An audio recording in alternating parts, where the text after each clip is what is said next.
Le règne de Marie-Thérèse, le palais et les jardins de Schönbrunn. Alors qu'une grande partie de l'Europe vit sous le règne des Habsbourg, le palais de Schönbrunn est un témoignage à la gloire de cette famille royale. À l'époque, c'est un véritable empire où le soleil ne se couche jamais. Au XVIIe siècle, le palais a été le théâtre de nombreux événements historiques. Dans la grande galerie, les femmes dansaient avec élégance.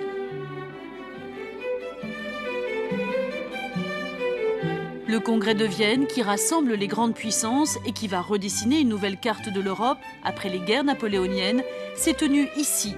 D'ailleurs, on dit « le congrès ne marche pas, il danse », une phrase qui décrit bien l'ambiance lors de ce congrès.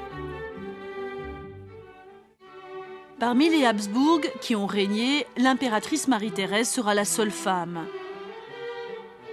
Quand elle est montée sur le trône en 1740, à l'âge de 23 ans, de nombreuses épreuves l'attendaient.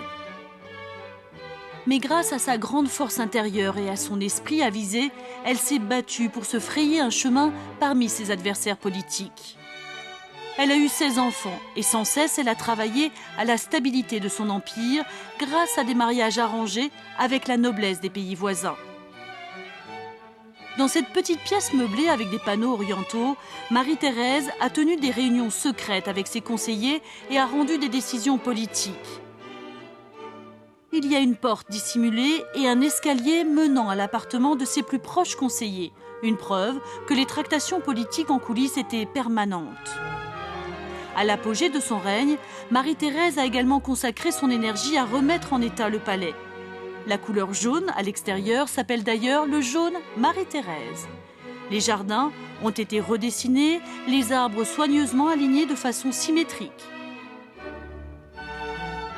Marie-Thérèse a recueilli des objets culturels du monde entier.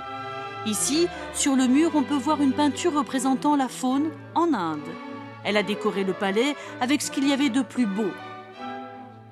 Le salon Vieux-Lac, qui a appartenu à son mari François-Joseph, était la pièce favorite de l'impératrice.